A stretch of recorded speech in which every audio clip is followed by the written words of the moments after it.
Welcome to PolyCast, a civilization podcast focused on game strategy. CanusAlbinus, Makalua, TheMeInTeam, MegaBearsFan.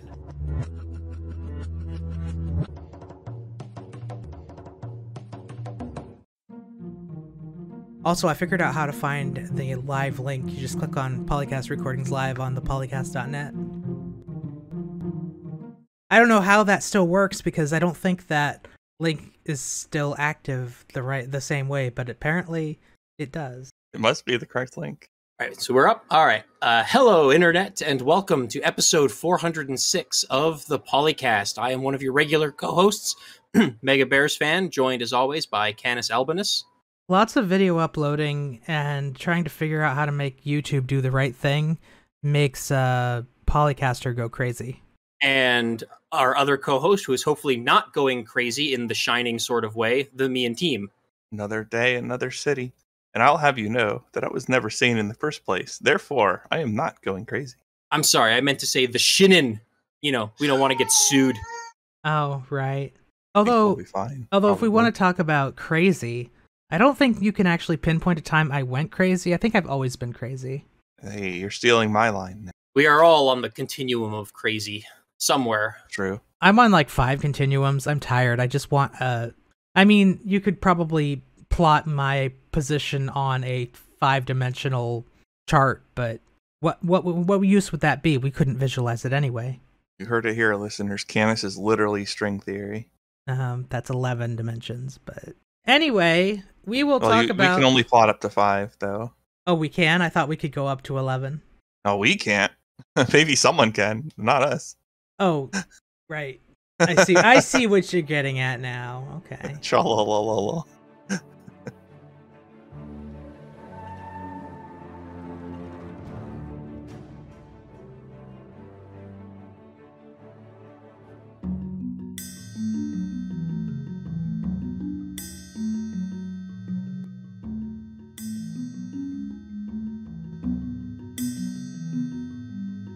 This week, I want to say, what was the date? August 1st, Sid Meier's Civilization, at CivGame, the Twitter feed for the Civilization games, posted a graphic which stated that 84,721 rockets were launched to March in July.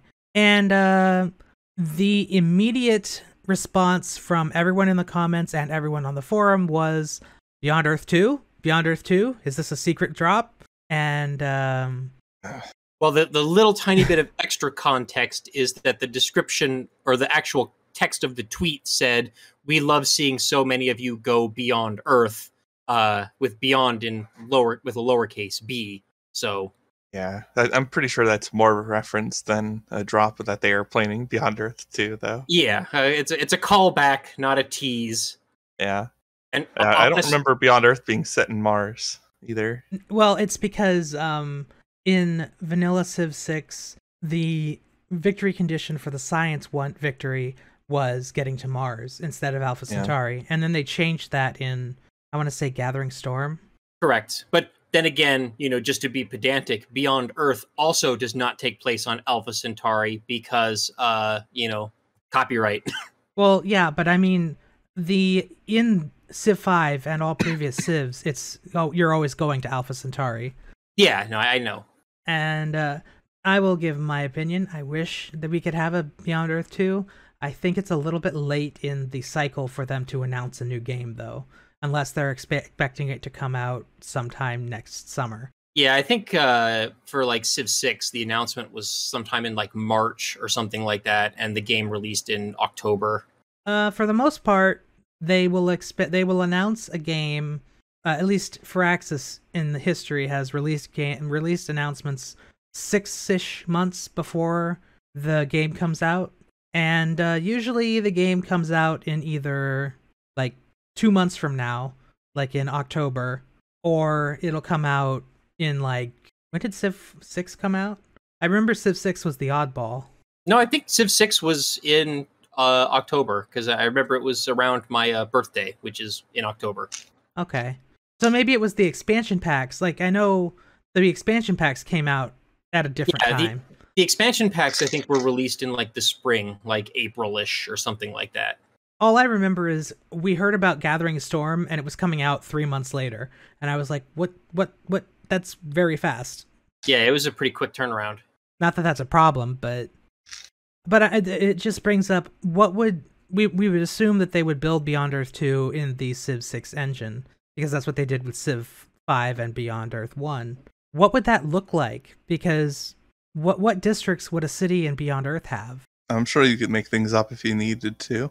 Well, I mean, for one thing, you'd probably have a lot of just the similar archetypes. You'd want your science district, you'd want your, trade and commercial district, you'd want your industrial district, a cultural district, and then, you'd probably have some sci-fi districts as well. I can to go imagine along with it. I could imagine the world project things like the Exodus Gate stuff, and is that what it's called? I think the Exodus Gate Something might like be from that, yeah. I think the Exodus Gate might be from a different franchise, but there's like the Purity Gate and the Supremacy Gate and the Mind Flower. I think those could be presumably considered to be district project type things like the spaceport. Oh yeah, Then for sure. have to defend, yeah. Especially else considering they could have is a compliance district. Oh no. Or we could also call it the District of Truth. And Oh, that's no. where the nerve staples are. We don't need nerve staples. We want It's the not game. a matter of need. We want the game to be PG, not PG-13. I could see Not a matter of maybe need. I could see there maybe being like they could, if they were to maintain like the miasma mechanic, you could potentially see maybe a district that like removes miasma within a range instead of Or it being utilizes it. or Or, utilizes it, in some way, provides yield for it and protects units that travel through it, as opposed to it being something that you remove with workers or whatever, especially if they continue to use the builder paradigm instead of workers, because there's a lot of miasma on the map. And oh my gosh, could you imagine having to build enough builders to clear all of that miasma? I don't remember You just make clearing. another unit for it, too. I don't remember removing miasma with workers. I remember using miasma clearing and satellite stuff. Oh, maybe that was the way it worked. I could be misremembering. It has been years now since I played Beyond Earth, so I actually reinstalled it a couple days ago and have been meaning to play it, but I haven't gotten to it yet. Beyond Earth was a game that I really liked. I just wish that it wasn't a one-off. Like, I wish that the things that we learned from Beyond Earth were utilized in Civ 6, like the diplomacy system, for instance. The war score system was pretty neat, too. yeah, that was one of I the remember. diplomacy that. was one of the strengths for Beyond Earth, which is a rare thing in any Civ game for diplomacy to be one of the stronger aspects. It was just kind of too bad that so many of the AIs in that game were just kind of passive pushovers. Well, they're kind of that way in regular Civ 2. Or in Civ 5, I mean. Because they, at the end of, like, they said before Gathering Storm came out, that the Gods and Kings AI, which was the one that was really aggressive toward the player and actually made you worry about getting attacked a lot, they said that was more aggressive than they wanted it to be. And then I remember in Beyond Earth, and it's still this way, or not Beyond Earth, Brave New World. Brave New World, yeah. Getting my civs mixed up. I remember it being almost like the AIs aren't even here. What are they doing? Why aren't they bothering to stop me? Part of that was a mechanical thing too, because there were so many mechanics in Brave New World that encouraged, peaceful cooperation and trading. Like all the trade route stuff, which provided reciprocal benefits to both, trade partners, meant that once you started trading with someone, it's like, oh, well, we're getting yield from this trade route. So like, let's not ruin a good thing. Yeah.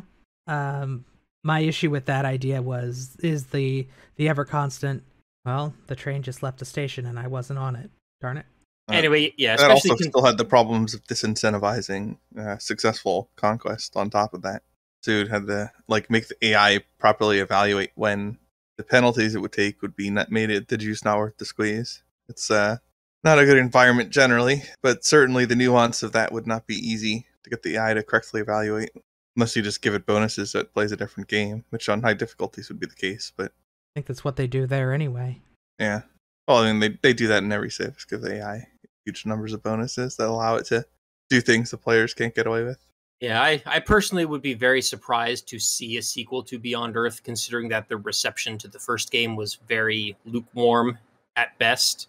But, it could happen. They sold enough to make an expansion pack, though, so... Yeah, and I do wonder, though, if there were plans to make a second expansion that ended up getting shelved because the first expansion did not do well. I don't know how well Rising Tide did. So I wonder if there was plans to do a second expansion because, all the other Civ games have tended to have 2 expansions. And there was definitely a lot of potential for a second expansion. I've said in the past, I think it should have been called Falling Skies, and it should have focused on doing more aerial combat, air units, and more stuff going on in the upper atmosphere, and maybe even in space with like the rest of the solar system. So like more stuff in the satellite layer, and maybe even like asteroid mining or somehow exploiting other planets and moons in the same star system. That would have been brilliant. I don't think I've ever heard you say that before, actually.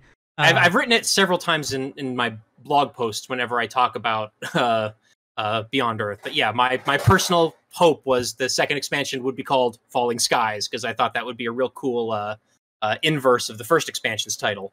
Yeah, it was so close.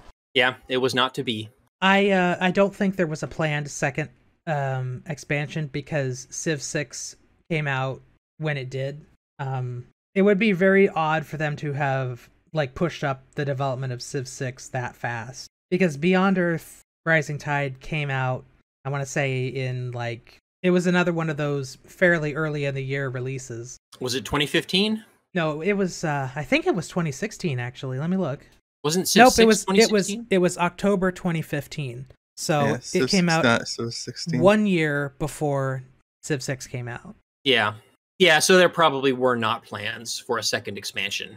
Probably not. But like I said, there was plenty of room for one. Like I said, I think further developing all of the air units and doing more stuff with the satellite layer and like I said, maybe beyond would have been really really cool.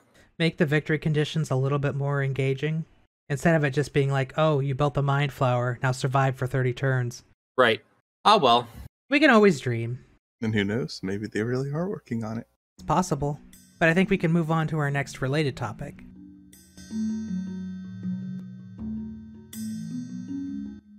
Well, it's related insofar as it's on Twitter. Maybe other than that, I don't know. But anyway, rejoice those of you playing Civ on Xbox. A console side patch was issued that improved the launcher. No, I'm just kidding. You get less crashes, which is actually beneficial to gameplay. So it should crash less frequently on Xbox. Oh, There's some questions about the PS4 crashing, but doesn't look like that's in this tweet. I realize why you said that because I forgot to put the forum link that was attached to that tweet. Basically, there was a forum thread that was posted when that came out, and it was asking, is it related to the way they figured out how many people got the number of space rocket launches? Like maybe there was an unknown exploit on the Xbox that somehow caused them to have either extra difficulty or maybe too much access, and they realized it when they went in and looked at how many people won the science victory. I see. So there was some history tie-in there. Yeah, I was just not privy to it. Well, that's interesting. Well, it was a single post on Civ Fanatics, so yeah, take of that what you will.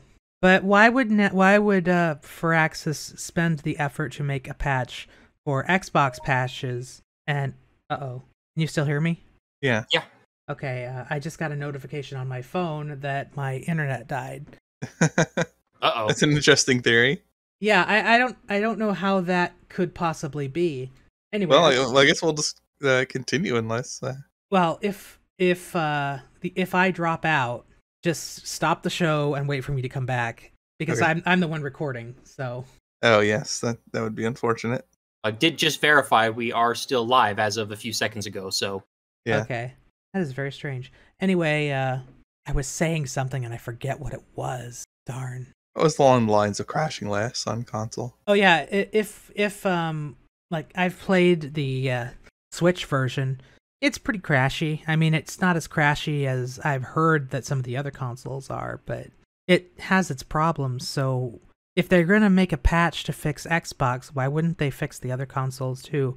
And why wouldn't they update the PC to fix its crashes? I mean, unless there was an Xbox specific issue that was causing crashes. Oh yeah, like an Xbox software update that requires games to be updated to match it. That's possible. Yeah. Because I know that a lot of times you'll see, oh, every game in my Steam library needs to be updated.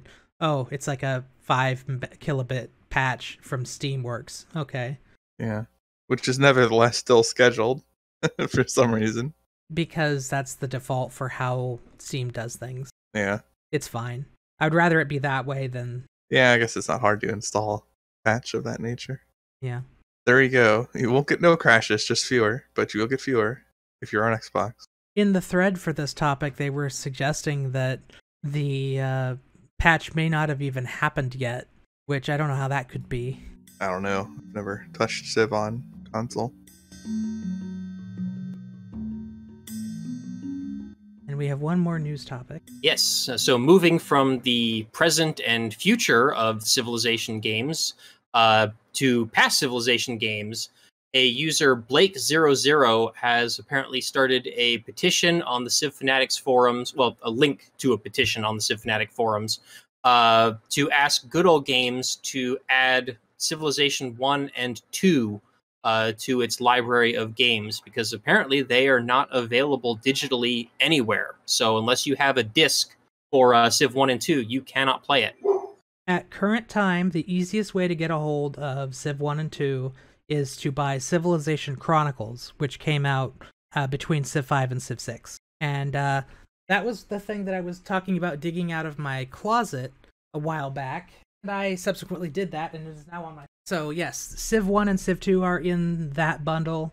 All the DLCs, the expansion packs are included, except I think Multiplayer Civ Edition. Is it Multiplayer Civ or Multiplayer Gold? Either way, they don't have the multiplayer enabled in that version because GameSpy is gone. So... Oh, yeah. But Blake00 is the guy who did the large scenario hunt for older games recently, if you remember that topic we did a while ago. He also was the one who did that video for Civ 1 that talked about all the mods. We covered it on the show. I don't remember if anyone remembers it. Long ago. I checked the Good Old Games site in question when I was doing research, and one of the things that they do is they have this big list of games, and you basically just click on the ones you want them to bring, and it adds a vote to it. Unfortunately, there are multiple different entries for some games, so you're likely to find more than one place where Civ 1 and Civ 2 are mentioned, and you'll find the individual expansion packs sometimes, and sometimes all of them put together. So if you're diligent, go through the list and upvote every single place where it's listed.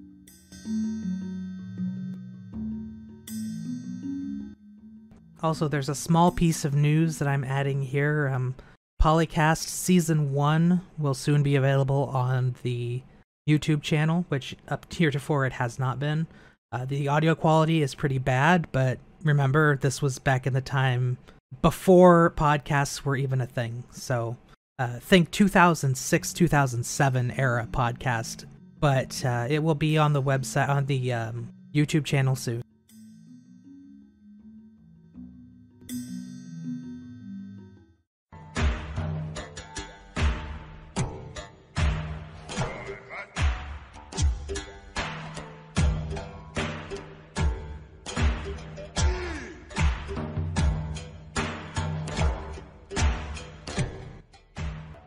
I introduced the next topic. Wow. So somebody on CFC, let me open the name, Braxial. I've heard that name before. He is talking about flood barriers and coastal flooding in Civilization 6 Gathering Storm.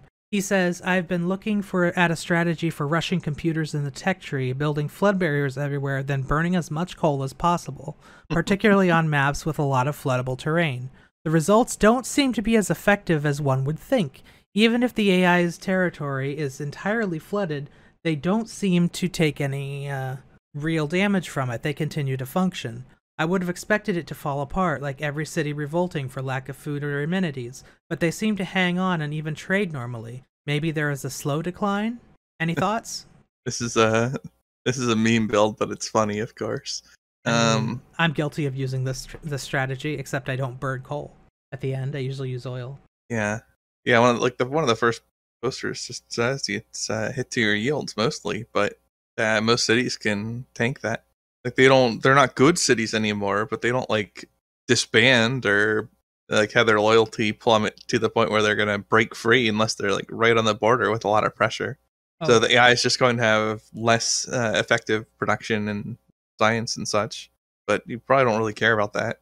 Like if you can pull this strategy off, you probably could have just won. So yeah, if you're able to get to computers before postal flooding takes place, you either are playing on too easy a difficulty or insert something not insulting here. Well, no, there's players who can certainly make the research that quickly too. Like, just blast through it and like get super early space wins even. But then they would do that rather than bothering to like wait and flood the world. Yeah, there's no reason. Or if you don't want to win space, you don't want to do the Chobo victory. You can instead just conquer everything. I'm sure the AI is not going to hold up to any decent tactical control of units that are more advanced than it has. You can beat the AI with like contemporary or even dated units relative to it. So if you're like running around with a tech lead, I can't imagine it would be that hard to win. But like that's not the reason you're doing this in the first place, right? You want to basically watch the world do the opposite of burn, but still not a good thing for the world, and have everyone else suffer while you don't. Watch the world. And that's sink. funny. And so from a roleplay perspective, it's amusing, but yeah, don't expect it to be too crushing. The other problem is building flood walls everywhere is fairly expensive unless you have, I believe it's the city-state of Valletta, which lets you buy things with faith in your town center. Or in which case it becomes almost trivial. Yeah, but the problem with doing this later in the game is if there's already started to be some flooding, you end up with a situation with, oh, it's getting really expensive because every time the next level of flood comes up, the barriers get more expensive. And like a lot more expensive. It's like they get multiplied or something. It's not just like, oh, they get 15% more expensive or 25% more expensive. It's like, no, they get like 100% more expensive. Yeah, and if you're building the walls specifically so you can flood the world, doing that is counterproductive because that means you're just reducing your monetary intake by potentially flooding the world.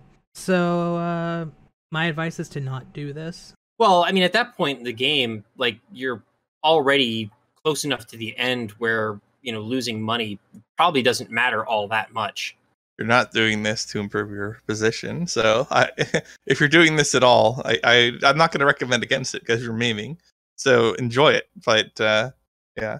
Recognize that it's not an optimal strategy. Yeah. At a more fundamental level, this does kind of highlight one of the frustrations that I have with the way that Civ 6 does climate change, which is that like you can exacerbate it and let it run out of control and not do anything at all to address or mitigate it and like still finish and win the game. So, I mean, you can turn the earth into, you know, a flooded hellhole and like still win. And even like winning things like diplomatic victories and culture victories and still not just like kill everyone else domination victories, but like the types of victories that you would think would require, you know, being good stewards of the planet. I see no problem with this. If you're standing at the top of like a flaming husk versus like a golden world, you're still standing at the top. Yeah, but like there should it's frustrating that there's like almost no acknowledgement at all within the game that like you have dramatically reduced the quality of life of like the people that you rule over. Now, like, to be fair, you will have a lower score on average if you finish the game that way than if you finish the game other ways. Because you are guaranteed to be slower because you've actually left the game long enough for global warming to tick the world into hellhole status. But also, like, if everything is gutted like that, you're going to have less pop and such. So, like, you'll be weaker across metrics. So you'll get a better score if the world is in a good condition when you win. Yeah, true, but a win is still a win, and like, Well, you sure, know, but yeah, you're being acknowledged by having a lower score if you I got the world. suppose. But as we've said so many times on this podcast, like the score in a Civ game is really does not matter at all. Well, You know, victory conditions themselves are arbitrary. yeah, I mean, especially, when you compare it to something like, comparing it to humankind, where like the score is, like everything. It's the victory condition, which is the main problem with humankind. Well, you could actually track score to performance better, and then it wouldn't be as much of a problem. But the score doesn't represent the best way to play is the problem. Yeah. Well, I mean, you could make a case that the best way to play is the one that optimizes your score. But there are some really broken incentives. Like, I haven't played the games. This is just like what I've heard. That there's like broken incentives / break points. Like, you can win while not existing if you had enough score farmed up. But if you get slaughtered fast enough, that's not possible because you won't have accrued enough score.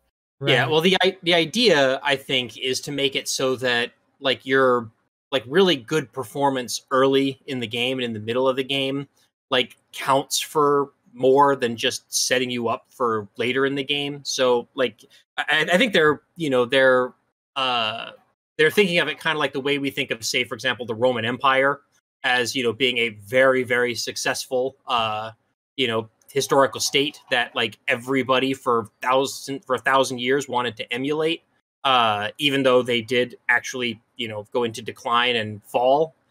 So in humankind, arguably you can win as the Roman Empire and still fall in the Middle Ages, but still have been the best civilization that had ever existed, even though you're not the best civilization still in the game when the game ends. Yeah.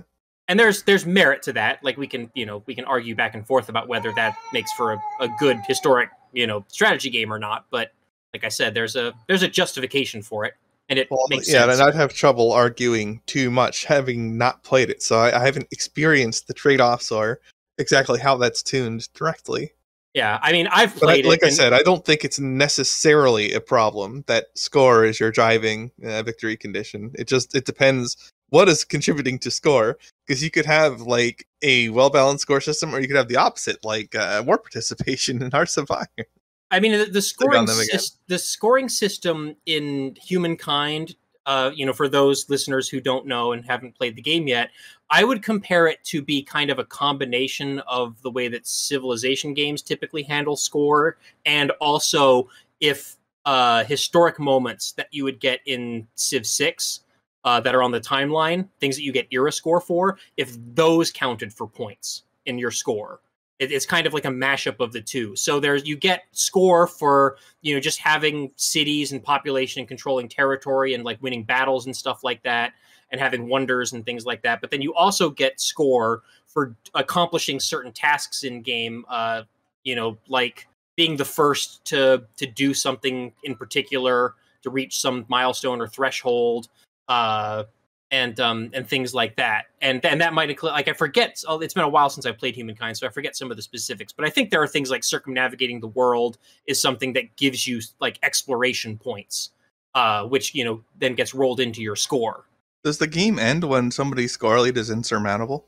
No, basically what happens is, if I remember, and it's been a while since I've played, so I don't know if they've changed or updated things, but what happens is when a civilization gets into the modern era, that basically triggers the end game.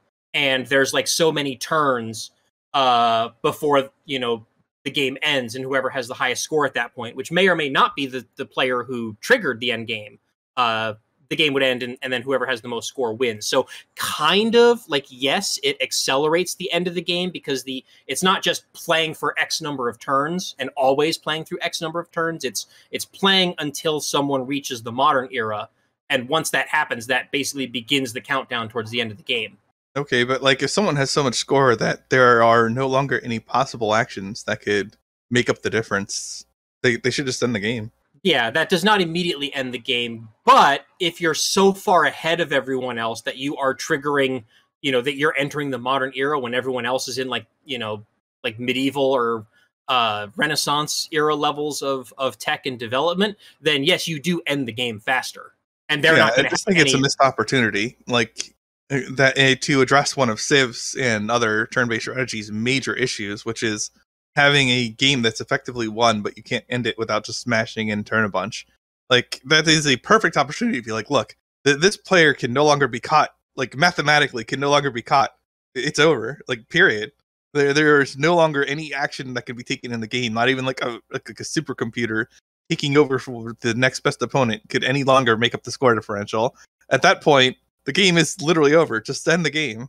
Yeah, I suppose hypothetically it could be possible in that game to have a lead that is so large that no other culture in the game could possibly score enough points to catch up to you. That might be possible. But like Oh, the is thing it is that that hard to do? there's always like the possibility of, for example, every other, culture in the game ganging up on you and declaring war on you and taking all your cities and destroying your army and all that stuff and, potentially eliminating you from the game. Yeah, but from So what I understand, if your score is large enough, you would still win, I think, even I if you don't get know. removed. I would have to like look it up. I was under the impression that you did still have to like be in the game in order to qualify for winning. Oh, well, in At that the end, case, but if that's true, then you would just kill anybody who has more score than you in the modern era or near it.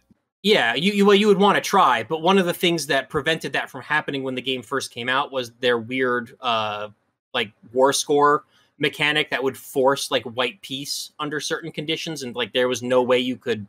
I had one game where I tried to declare war on another culture in order to prevent them from winning a science victory or whatever. Well, not winning a science victory specifically, but doing the things that would give them enough points, to win. Yeah. And like the turn that I declared war on them, the game forced me to end the war with a white peace because somehow their war score was such that I had already lost. And I had no idea how or why. Supposedly that was fixed in a patch at some point because this was like within a month or two of the game coming out that this happened. And, they patched the war score mechanics several times since then. So hopefully that sort of Okay. thing isn't happening anymore. But that was also a big problem when the first game came out because I know a lot of people were complaining about issues like that, where even though they wanted to, go and conquer this other runaway civ or runaway culture that was winning the game, like the war score mechanic simply would not let them. Yikes. Well, yeah, that sounds like it wasn't intended. Normally, war score at least is somewhat representative of what happens in the war. Yeah, Normally, you would think so, but I don't know what was going. Like I said, I couldn't figure it out. I was like staring at the points and stuff like that, and I'm like, I don't understand yeah, it's probably just why. bugged. Yeah, I think it was a bug, and at some point they fixed it, and they made other changes to the war score systems and made changes to the things that you can demand as compensation, after winning a war, because the losing culture has to pay like reparations or whatever to the winning culture and stuff like that. And they've adjusted a bunch because people were frustrated with that because like there was like one thing you could ask for and that would be it. But they changed that to make that more flexible as well. So I haven't played it in a while, so I don't know what the current state of humankind is. But one other subtle thing that I do like about the way that humankind uses score to determine winner, and I'm sorry to have gone off on this big, tangent or whatever, but something that I really like about it is that it's not just a winner-take-all system. Like there is acknowledgement of second place and third place and other runners-up. In fact, the victory screen for humankind shows the top 3 players, not just the winner. Interesting. So I like that even if you're going to lose a game, you can still compete for a second or third place spot, and the victory screen will still acknowledge that. And I like that because it means that like you can still keep playing even if you're not going to be the one and only winning civilization. That's something that you just don't do in Civ. Another Civ launches their rocket and it's just game over. You lose. Your entire civilization crumbles to dust, even if you were 2 turns away from doing it yourself. You're reminding me how much I like the Civ 4 system for interrupting a space race. Mm-hmm. Once they launch the rocket, you have however many turns until it reaches Alpha Centauri to capture their capital. And if you succeed, it will destroy their rocket, and they'll have to build it again. Now, it's not easy, because the AI usually launches the rocket with like all the text, so you'll have to fight your way through all the modern equipment that the game allows the AI to produce in probably huge numbers, but it's possible. And I've interrupted victory conditions that way before. Well, this is just the nuke paradrop system. Well, you could do that, but even if you're lagging behind, you can fight your way to it. Sometimes the nuke paradrop isn't practical because the AI will build SDI, and then like a significant percentage of your nukes won't hit. Even if you're firing tactical nukes, ICBMs, you can forget it. It's so unlikely. And those cost so much to build.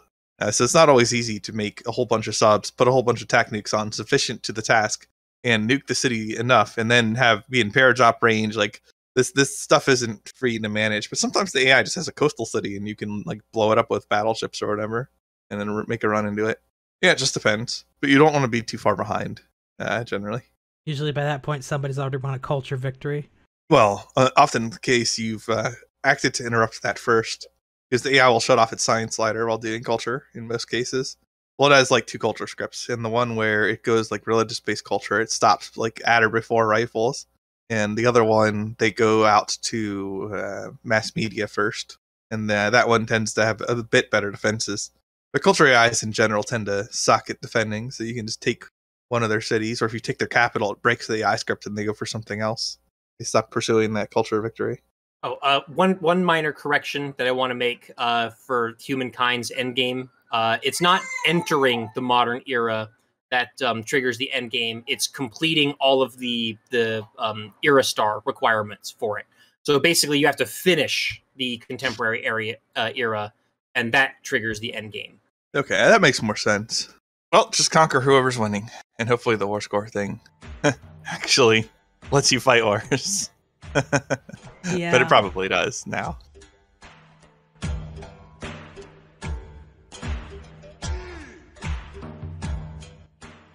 Okay, for the next topic, Basil II.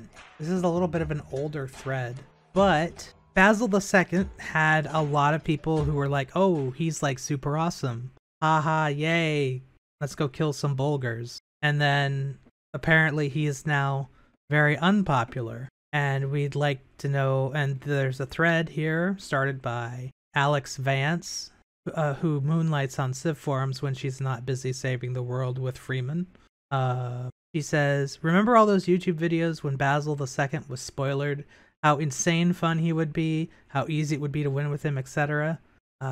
Why did the average player consider Basil to be low to mid-tier? Many naysayers focus on Basil II's only arguably weak point, the extreme early game. But a good Basil II player will be taking entire empires with warriors and archers by the classical era. By the time walls are relevant, your Tagma are pulling triple duty as knights, aura bots, and siege weapons. I'm not sure what an aura bot is. Anybody know what that is? It's I think when they kill enemy units, they spread religion to nearby cities. Oh yeah, he's Byzantium, isn't he? So yeah, probably. Yeah. You rarely face issues with amenities because of how effective the Hippodrome is at providing them, not to mention free tanks/knights with each Hippodrome plus each upgrade to the Hippodrome, which means that the ability to expand faster without overexpanding, and combining that with the option of winning via religion means you can viably keep 5 allies to boost your trade routes and not have to backstab them in the end. Yeah, so the basic strategy for Basil in Civ 6 is he has like a feedback loop, positive feedback loop thing going on, where you spread your religion by winning combats and then converting other cities, well, specifically, I think capitals, then gives all of your units a combat bonus. So you've got that positive feedback loop of spread religion by winning battles and then winning battles because you spread your religion, which is insanely powerful. But the issue with Basil is that all of that is completely contingent on you having had founded your own religion at the beginning of the game. Because if you don't found your own religion, you lose all of those bonuses for the entire game. Because even just having a religion doesn't apply to getting those bonuses, and even capturing other players' holy cities does not, and converting to their religion does not count as you having founded the religion. So I think it's, for a lot of players, they're one of those civs where they're very hit or miss. Either you get that religion and then build a military and steamroll, or you don't get the religion and like you basically are playing a civ with no unique bonuses at all, pretty much, except for your district that gives you like free cavalry units. And the Droman, insofar as you care about that, but it will matter on some maps. Now the Droman is pretty good in certain conditions, because the Droman, by winning battles, does spread your faith, because all of your military units do that, and it's a ranged unit instead of the typical melee unit that you would get at that time, the galley or whatever. So if you can get it behind the lines along their coast and start like using those ranged attacks to take out their units that are like guarding cities and districts and whatever, and convert their capital before you move in your land army, like you get a large military bonus for your land invasion, which can, potentially turn the tide of the war. And if you can sink even if they have galleys, right, because your units are ranged and theirs are not, you have an advantage in the naval warfare. So if they have a large fleet and you sink it, that's a lot of faith that you're spreading, and probably spreading into like their inner core cities and, converting them more quickly. I was just thinking about using it on like more island-based maps early to just blow someone up. Oh yeah, and that works too. It's always fun to do that. I do think that they should benefit from their current religion, like whatever that is, as long as they have like the holy site of that religion and have converted to it. That way you're not completely hosed on just losing a religion race early on. Yeah, I agree. I mean, it would be potentially an uphill battle, because you would have to conquer that holy city without any of your combat bonuses. But yeah, once you have it, I agree. I do think that it should, and that's even fitting for like, the Byzantine Empire, because it's got like a crusade kind of theme going to it, recapturing the Holy Land kind of thing. Well, plus, like, they didn't found the religion that they followed. Not Right. really. But they did own the holy site. Well, yeah. I mean, I guess that kind of depends on what you consider, how you consider founding a schism religion to be. But yeah. Yeah, well, that's true. But I mean, because the Civ 6 does have Eastern Orthodoxy as a separate religion than Catholicism. So that's true.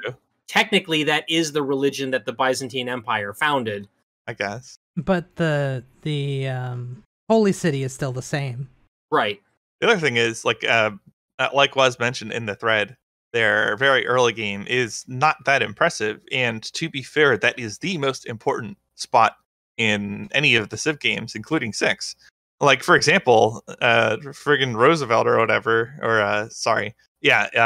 America has +4 just out of the gate, like on their home continent. So like they already have a stronger bonus than this without bothering with religion at all, and can just go shank somebody immediately. And they're not considered a particularly strong Civ overall.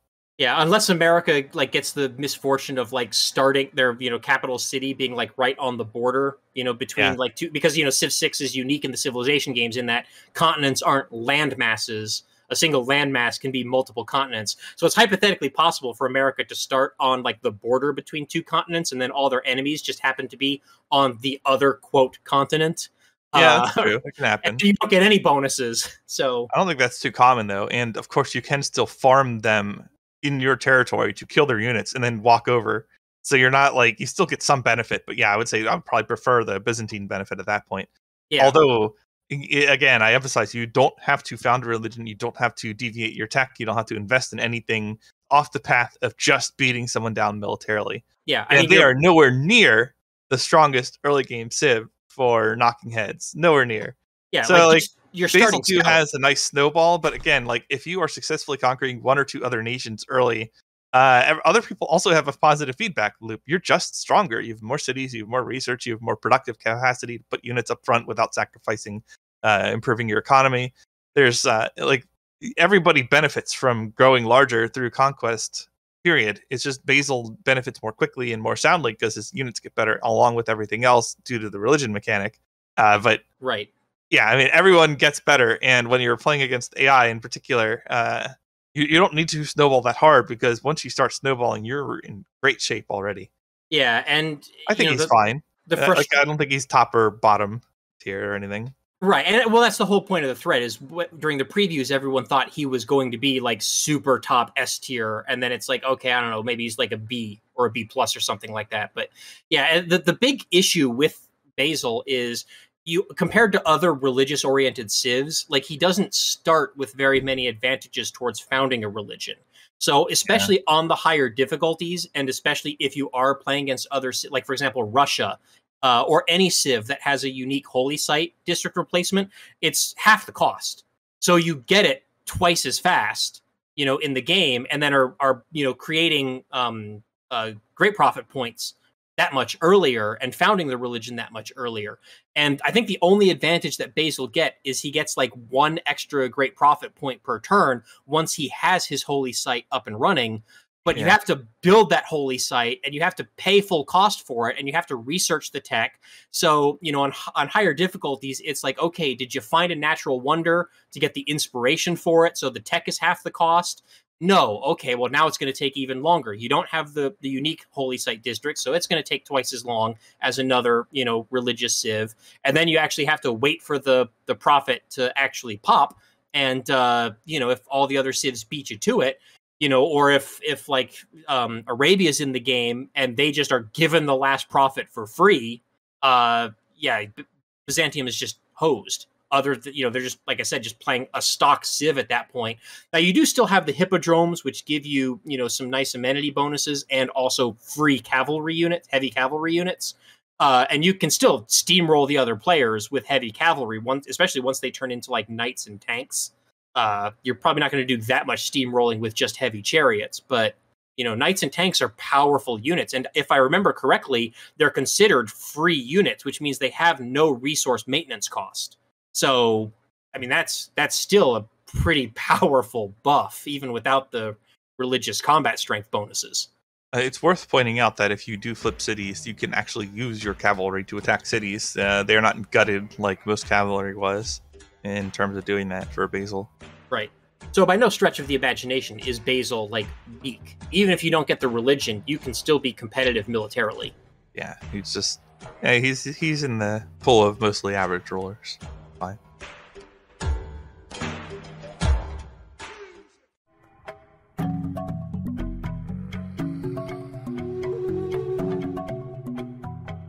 Are we ready for the Senate, or do we want to cut it short? Ooh, talking about policy cards, huh? Yeah. Well, we can talk about it. How long do you think this conversation will be? I don't know. I mean, it's the kind of thing where we could talk about it for like 5 minutes, or we could just like drone on for 20.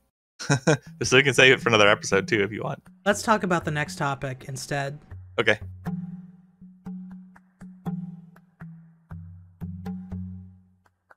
Who introduces that one? Oh, is that the Door Monster video? Yeah. Guess who's back, guys? Won't be hard to guess now. Yeah, it's been a while. I don't think did they do any Civilization 6 videos? Is this the first one? The last one they did was in 2019. Yeah, it's been a while. But was it a Civ 6 video, or was it still a Civ 5 video? It was a Civ 6 video. Yeah, Okay, they've had Civ 6 videos, because I remember they had another one using workers early. Yeah, or builders. The YouTube channel Door Monster is back after a very lengthy hiatus with another entertaining short YouTube clip. It's like, I think, less than 2 minutes long, about builders and barbarians and I push him off the cliff. roll. What? It started playing when I opened up the thing. That was not good. Oh, yeah. And about the role that builders may or may not be obligated to play in repairing improvements during active barbarian attacks.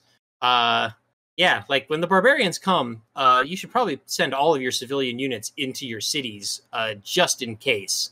And just let them pillage until you can defeat them. I don't know why any Civ 6 player would be sending their builders out. I think what they're doing is they're probably making a mockery of the AI, because that's something that the AI possibly does.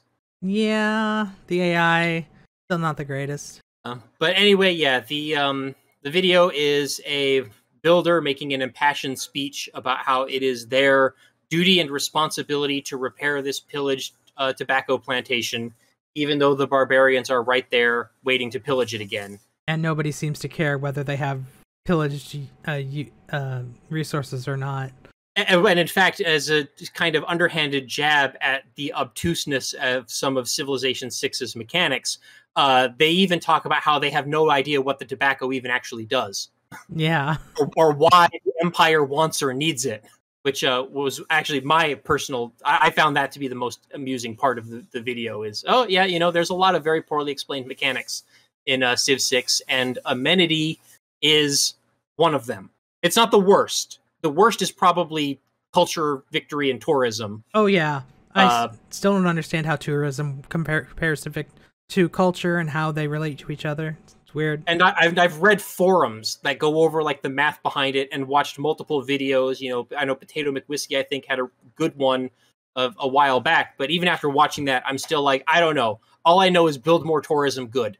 I think that's all that matters at this point. I remember when Culture Victory in Civ 5 was like, build this wonder, was it? You used to you'd finish 5 trees, and then you'd build a wonder, I think. Did you even have to build a wonder? I thought it was rolling tourism against culture. Well, that was in Brave New World, but Vanilla Civ 5, you just had to complete 5 of the social policy trees. And then, there may have been like a wonder or a city project that you had to do after that to actually cement the victory. I don't remember how it was originally. It was weird. Well, it was really unsatisfying because it was a super passive mechanic where like you're just accumulating these social policies as you play the game anyway, and then at some point you just trip over a pretty much arbitrary threshold where it's like, oh, would you like to win the game now? And it's like, okay, sure. It would be like if completing the tech tree just won the game for you and you didn't have to do anything else after that. That would be nice, but no. Well, the way the victory condition works, well, I don't know, maybe not now that they've added so much more to it, but hypothetically, you could win the science victory without having completed the tech tree. Yeah. I think there's a few leaf techs that you don't need to build all the spaceship parts. But if you're that far ahead, you're probably researching all those techs in 2 or 3 turns anyway, so the time it would take you to build the spaceship parts, you would just tech all of those techs anyway. Yeah, it was also common to win without all the techs in Civ 4. I remember that... space, that is.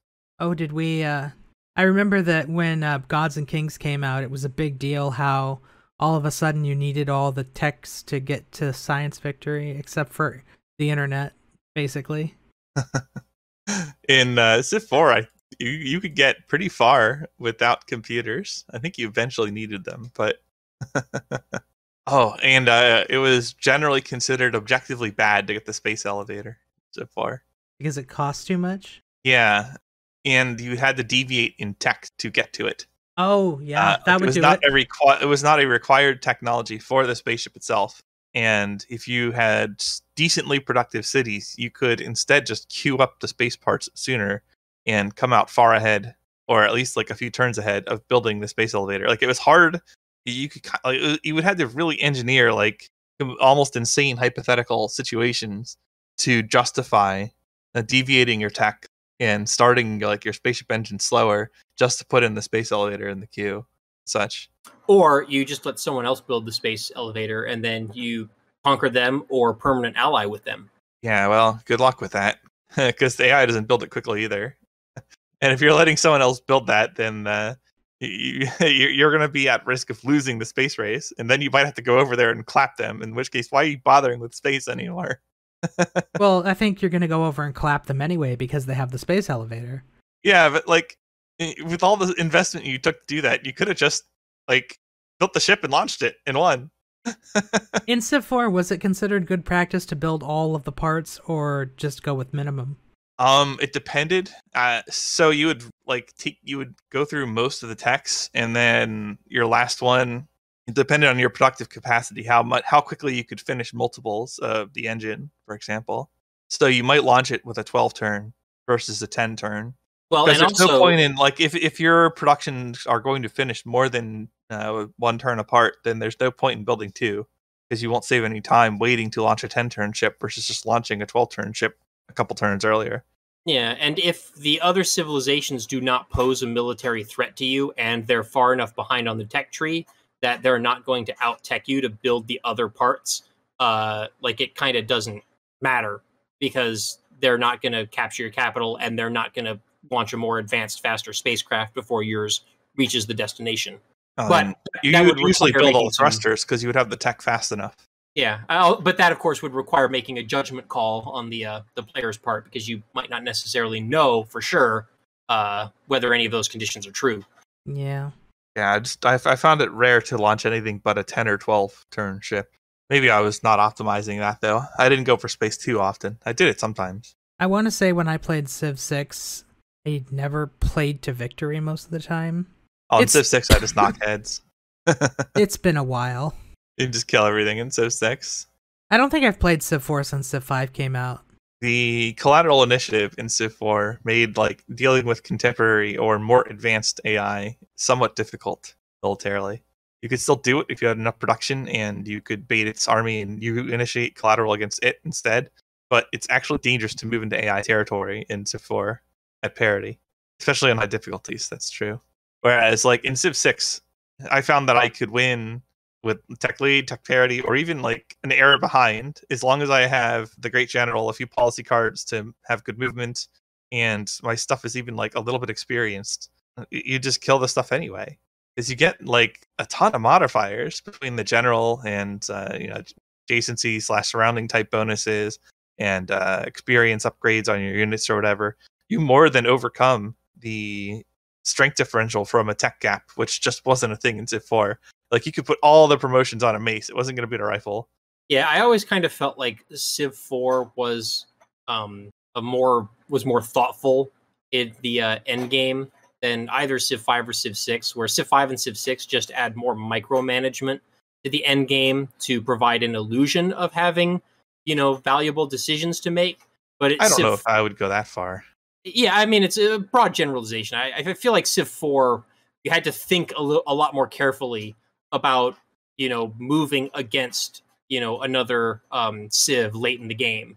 Whereas in Civ 5 and Civ 6, I feel like I don't have to think as hard about it. I just have to execute it. You know what I mean? That makes sense? I just think the mechanics are different enough that the AI struggles in 5 and 6. And that's a big part of it, too, especially in 6, where the AI tends to stop building units after a certain period of the game. And if they lose those units in the meantime, have nothing to fight back with. Yeah. Well, that's what makes it so easy to roll over stuff. In the late game, yeah. You know how we were talking about these bugs that you were fixing in the Xbox that were causing crashes? Could you, make the game fun, too?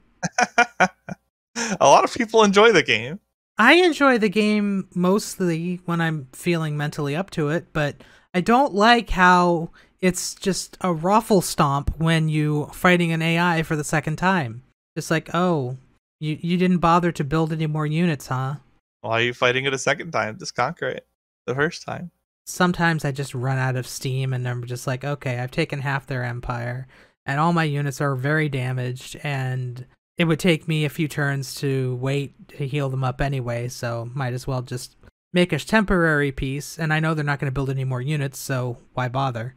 Or it could be that they're just willing to offer so much for peace, especially if it's all lump sum stuff, like thousands of gold or whatever, and maybe a city or two. It's like, okay, fine, I'll just take this, cash it in, and wait 10 turns, and then send my army right back in to take the rest. I remember the Civ 5 era AI rage quits, where you'd have a Civ that you'd take like 2 cities, and they'd offer all 25 of their other cities for peace. They're just trying to undermine you with the city scaling penalty. Well, yeah, in Civ 5, that would be a really bad thing to do. You puppet them all.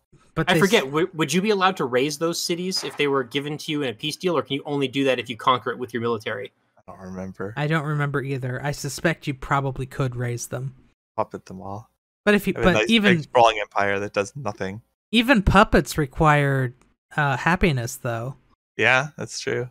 You just have to accept that you'll never have a golden age ever again. Oh, it was worse than that in Civ 5 if you did something like that. Like, if you took 20-some cities, unless you're in the late game where you could somewhat manage. It's like, oh, I hope you enjoy that minus 33% combat penalty on all units.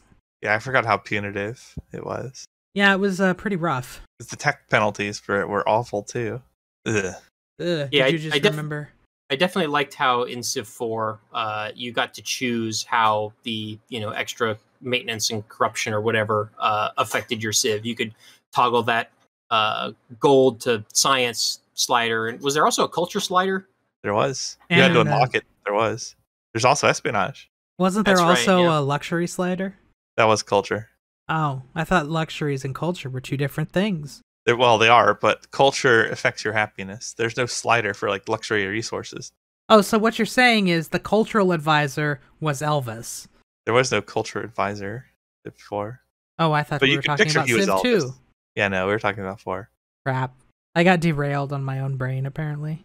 Yeah, the culture slider in Civ 4, the way that works is that you get like some happiness just for increasing it, and then the amount you get increases in cities that have theaters and coliseums.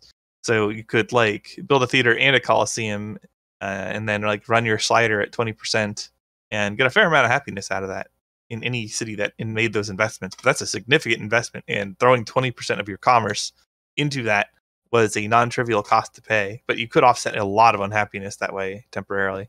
Conquering armies are known for their tendency to build theaters in their wake. I guess, although you had some other options too. Caste system being the one I remember. Also, maintenance was pretty complex because that was like a distance to palace based calculation. There's also like another maintenance hit for being on a different continent than your home capital, but that maintenance is capped at double your distance to palace, and the communist thing, state property, that made it so that you didn't have a distance to palace penalty. Your maintenance only scaled up based on the number of cities. So with communism, it was actually good to have cities on other continents. Yes, somehow. That makes a lot of Yeah. I'm struggling to put communism and good sense in the same sentence. Yeah, I don't know what to tell you. Games, games favor command economies generally in a way that just doesn't function outside of games because the models of games are simpler realities than actual reality. So in a sense, you could justify it. Well, yeah, games are command economies because you want to give the player control over what their civ is doing. But in the real world, there's not enough computing power on the planet to simulate and properly handle all of that information and present it in a way that's logical and understandable in an amount of time that's possible to affect. Like, then, also you have game options, and you want there to be some incentive to pick game options. And if you didn't make it good, why would anybody ever switch into state property? Well, they wouldn't. But then why include it in the game? It would be, but yeah, they're like, okay, well, we're going to represent this, and we're just going to give it a mechanic so that people have some incentive to pick this sometimes. It kind of links back to what I was talking about earlier with the climate change, where, the game doesn't care about the quality of life that you're providing, to your citizens all that much. Just that, you are controlling territory. Quality of life. We have an empire to run here. Right. Yeah. So these are basically just two heads coming from the same problem. I don't see why it's a problem. Well, okay. Same issue, I guess. Maybe not problem, but whatever. The game favors climate change, and the game favors repressive governments because they give more agency to the player at the expense of the supposed quality of life of the little simulated people, which may or may not be living in these little simulated cities. They're all just a number. Well, exactly. They're not even just a number. a statistic. And it's a super abstract number because a population point in a city is like, it's not even measured in like a linear growth. It's like an exponential growth. Like early in the game, each point of population in a city probably represents hundreds, maybe thousands of people. I think there is a exact correlation in Civ 4. I don't think in Civ 5 or Civ 6 though. Maybe Civ 5. Civ 5 had a demographic screen. It does, yeah. Civ 6 doesn't. Man, those demographic screens were so abusive if you gamed them. Oh, I see you've gained another population point. You could look at the demographics on the first turn and know if Mali was in the game.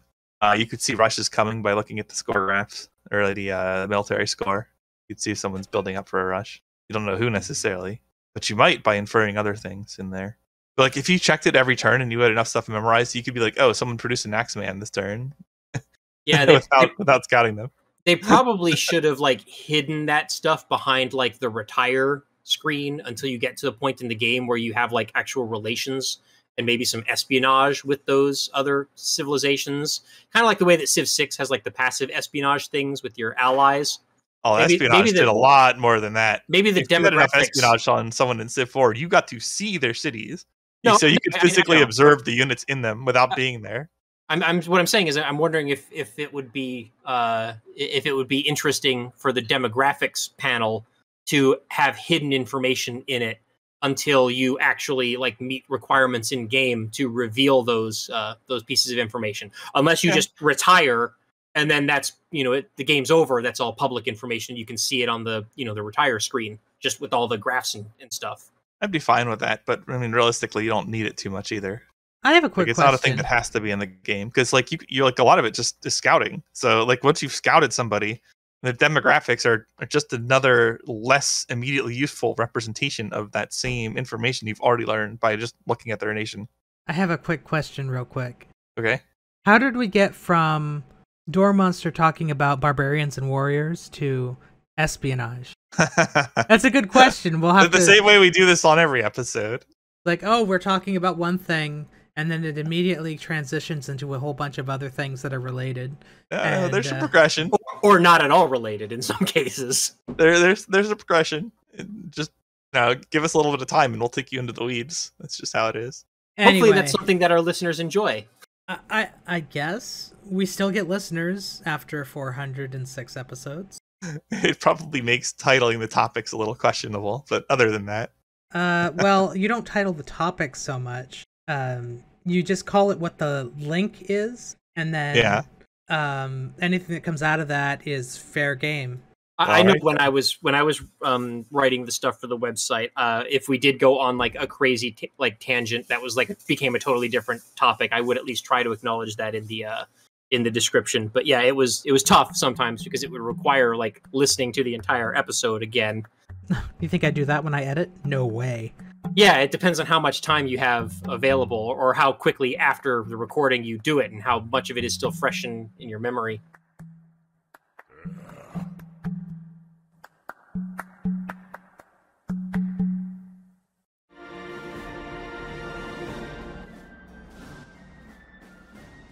I mean, after this, I'll have to edit 6 episodes to be caught up. But hey, they're actually coming out now, so that's good. Are you still planning on a 1 or 2 per week timeline? Monday and Friday until they are all out. Maybe I'll release this one next Saturday just to... No, because then they'll be out of order and that'll confuse people. Yeah. Okay, so this is completely irrelevant to people who will be listening in the future, so I'll skip it for later. This has been PolyCast episode 406. I'm CanusAlbinus. I'm here, finally back in working condition, mostly. And I'm joined with TheMeInTeam. You can leave your workers outside your city. I'll protect them for you. And MegaBearsFan. Woohoo! It's football season again. Our long national nightmare is over. It's a lot better than Watergate. Is that the exact quote that happens in every Madden game in preseason? It is, yes. The first preseason game in Madden, they call it the 6-month national nightmare or something like that, yeah. I'm surprised you knew that. Well, there are quite a few people who... Well, I used to watch somebody who you would stream Madden every time the new Madden came out. They would do like a 4-season emulated season type thing where they would play as the Jets, so you can imagine how well that went. Yeah. They always complain about that line because he's like, oh, well, they have the strangest narrative lines. They're always talking about how it's always better than Watergate, and people had to remind him that the reason it does that is because it's a fairly famous quote from a football person. I don't think I've ever heard the Watergate line, but yeah, the opening kickoff of the first preseason game in every season in Madden, they talk about the long national nightmare finally being over. But yeah, I don't remember any commentary in the game ever referencing Watergate. Well, because the long national nightmare was the Watergate trial stuff originally. Okay, yeah. That's where that reference comes from, and that's why they say, well, it's a lot better than Watergate, because that's where it's related. Anyway, Gotcha. We're supposed to be wrapping up a podcast here. And thank you for listening to the last 2 minutes of Madden Cast. Okay. They're used to it by now. I mean, your name is MegaBearsFan. What do they expect? Yeah, it's right there in the name, in the logo. I mean, yeah. Yeah, I'm sure our teams are not looking too good for this upcoming season. Should be fine, but I don't think we have Super Bowl contenders here.